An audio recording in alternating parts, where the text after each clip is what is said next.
Modern medico point के YouTube platform पे स्वागत है आपका। जैसा कि आप लोग जानते हैं कि हम लोग फिटस की वेलनेस को पता लगाने के लिए कुछ टेस्ट को परफॉर्म करते हैं, ठीक है ना। फिटस की वेलनेस को पता लगाने के लिए कुछ टेस्ट को परफॉर्म करते हैं, जिसको हम लोग पिछले वीडियो में देखा था कि NST, CST और अल्फा फिटोप्रोटीन, LS रेशियो, ऐसे टोटल करके 11 टेस्ट थे, ठीक है ना।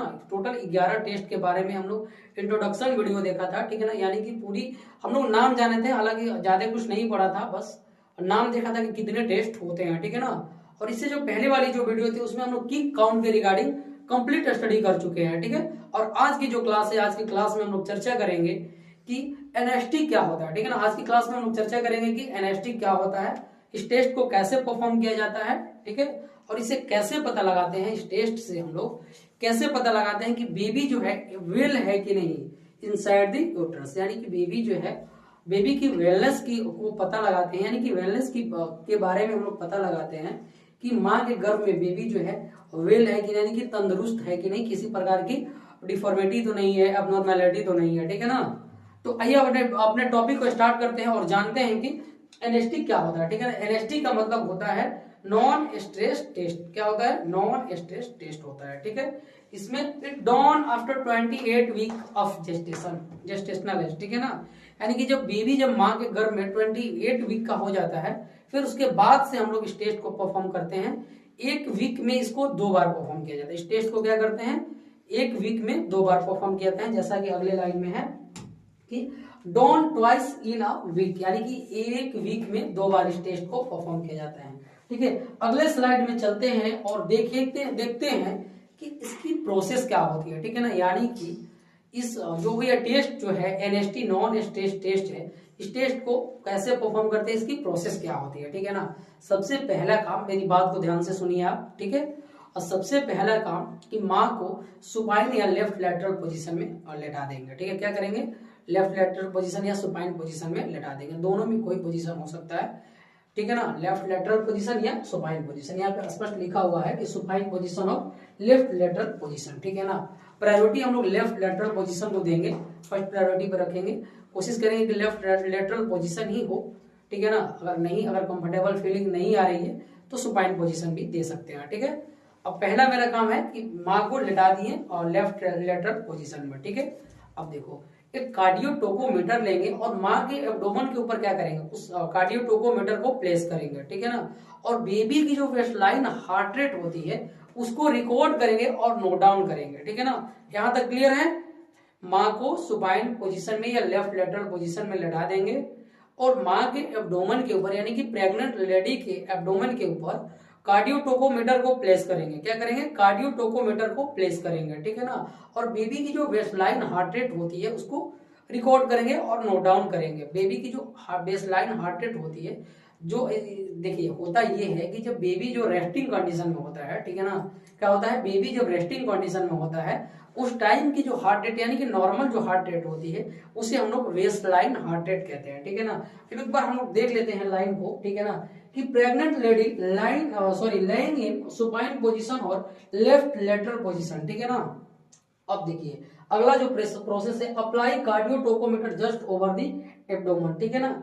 अभी जैसा कि मैंने बताया कि एब्डोमेन के ऊपर क्या करते हैं, कार्डियोटोकोमीटर को प्लेस करते हैं, ठीक है ना। अगले लाइन को देखिए, ठीक है ना, first assessment of waistline foetal heart rate, यहां तक अभी मैंने समझा दिया है आपको। क्या करना है? बेबी की वेस्टलाइन हार्ट रेट को नोट कर लेना है, किसके द्वारा? कार्डियोटोकोमीटर के द्वारा, ठीक है ना। अब देखो अगला जो है, assessment of fetal heart rate with each fetal movement. अब करना ये है कि माँ के अंदर तो, माँ के पेट के अंदर तो बेबी है ही, ठीक है ना, यानी कि माँ के गर्भ में बेबी है, तो वो क्या करता है, बेबी जो है मूवमेंट करते रहता है, ठीक है ना। बेबी जो है मूवमेंट करते रहता है और मूवमेंट के साथ उसकी हार्ट रेट को असेस करना है। क्या करना है? मूवमेंट, जब बेबी की जब मूवमेंट हो रही है उसी टाइम क्या करना है, उसकी हार्ट रेट को, यानी कि फीटल हार्ट रेट को रिकॉर्ड करना है और नोट डाउन करना है। कितने बार करना है? 20 मिनट में मिनिमम 2 बार करना है। कितने बार करना है? 20 मिनट में मिनिमम 2 बार बेबी की हार्ट रेट को रिकॉर्ड करना है at a time of moment, ठीक है ना। जब बेबी मूवमेंट कर रहा है उस टाइम क्या करना है, उसकी हार्ट रेट को रिकॉर्ड करना है, ठीक है ना।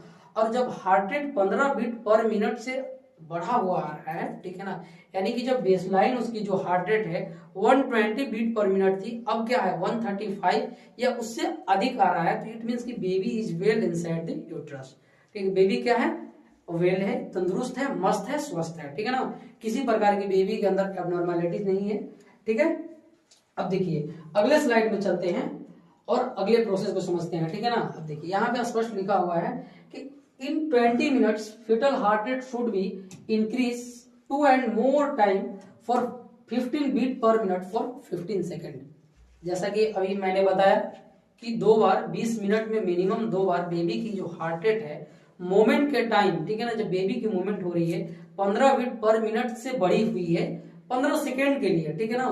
तो इट मीन्स की बेबी क्या है, वेल है, तंदुरुस्त है, मस्त है, ठीक है ना। इस टेस्ट को हम लोग निगेटिव एनएसटी भी कहते हैं। अगर ऐसा हो रहा है यानी कि बेबी जब स्वस्थ है तो क्या बोलते हैं कि टेस्ट जो है निगेटिव है, यानी कि निगेटिव एनएसटी भी बोलते हैं और रिएक्टिव एनएसटी भी बोलते हैं, नॉर्मल एनएसटी बोलते हैं और रीएश्योर फेटस भी बोलते हैं इसको, ठीक है ना।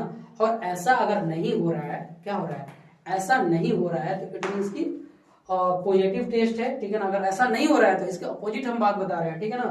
पॉजिटिव है, नॉन रिएक्टिव है, एबनॉर्मल है, ठीक है ना, और नॉन एश्योर फेटस है, ठीक है ना। ऐसा कहते हैं, ठीक है ना। जब ऐसा इस तरीके की हमारी रिजल्ट नहीं आ रही है तो इट मीन्स क्या है, पॉजिटिव टेस्ट है, ठीक है, और नहीं तो नेगेटिव है, ठीक है ना। इस टोटल का मतलब क्या है, ये टोटल का मतलब है fetus is well inside the uterus. Negative test, negative NST, reactive और नॉर्मल एनएसटी और रीएश्योर एनएसटी का मतलब ही बेबी जो है मस्त है, ठीक है ना। अब देखिए हम एक एग्जांपल से आपको समझाना चाहेंगे कि जो बेबी की बेसलाइन हार्ट रेट है और कितने बीट पर मिनट से बढ़ी हुई है। हम आपको एक छोटे से एग्जांपल से आपको समझाना चाहेंगे कि बेबी की जो बेसलाइन हार्ट रेट है, पहले क्या किया है, कार्डियोटोकोमीटर को माँ के एब्डोमेन के ऊपर प्लेस किए हैं और बेबी की जो बेसलाइन हार्ट रेट है कितना आई है, बेसलाइन हार्ट रेट, बेसलाइन जो हार्ट रेट है 120 बीट पर मिनट आई है, ठीक है ना। यानी कि ये नॉर्मल बेबी की हार्ट रेट है, कब, रेस्टिंग कंडीशन में, ठीक है ना। अब देखो, अब पहली बार हम लोग 20 मिनट के अंदर ही सब करेंगे। जब पहली बार बेबी की मूवमेंट हो रही है तो इसकी जो हार्ट रेट है 135 आ गया, ठीक है ना, ऐसा कार्डियोटोकोमीटर में आ रहा है, ठीक है ना। अब देखो जो सेकेंड टाइम जो सेकेंड मूवमेंट हुई, ये 20 मिनट के अंदर की ही बात बता रहे हैं, ठीक है ना। 20 सेकेंड मूवमेंट जब हुई तो 136 आ रहा है, ठीक है ना, 136 बीट पर मिनट आ रहा है, ठीक है। अब देखो, अब थर्ड मूवमेंट जब हुई,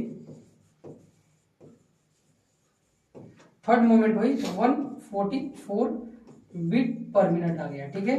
अब देखो अब हो क्या रहा है, वेस्ट लाइन हार्ट रेट तो 120 बीट पर मिनट है, ये कितना बढ़ गया है मोमेंट के टाइम, प्लस 15 बढ़ गया है, ठीक है। अब देखो ये कितना, प्लस 16 बढ़ गया है, ठीक है, और ये कितना है, प्लस 14 बीट पर मिनट बढ़ गया है, ठीक है ना। अब देखो हमें तो बस मिनिमम 2 बार देखना है कि 20 मिनट में मिनिमम 2 बार 15 बीट पर मिनट से ज्यादा बढ़ गई है, ठीक है ना।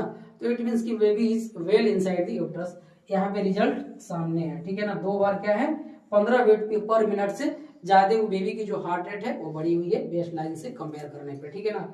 अब यहाँ पे 144 आ रहा है, ठीक है ना, यहाँ पे 14 बीट पर मिनट ज्यादा है, ठीक है ना। यानी कि 15 से तो कम है, लेकिन हमें मिनिमम 2 बार देखना है। 2 बार आ गया इट मीन्स की बेबी इज वेल है, ठीक है। अगर ऐसा नहीं हो रहा है तो बेबी क्या है, नॉट वेल है, यानी कि बेबी तंदुरुस्त नहीं है, मस्त नहीं है, स्वस्थ नहीं है, बेबी में किसी प्रकार की डिफॉर्मिटी है, एबनॉर्मेलिटी है।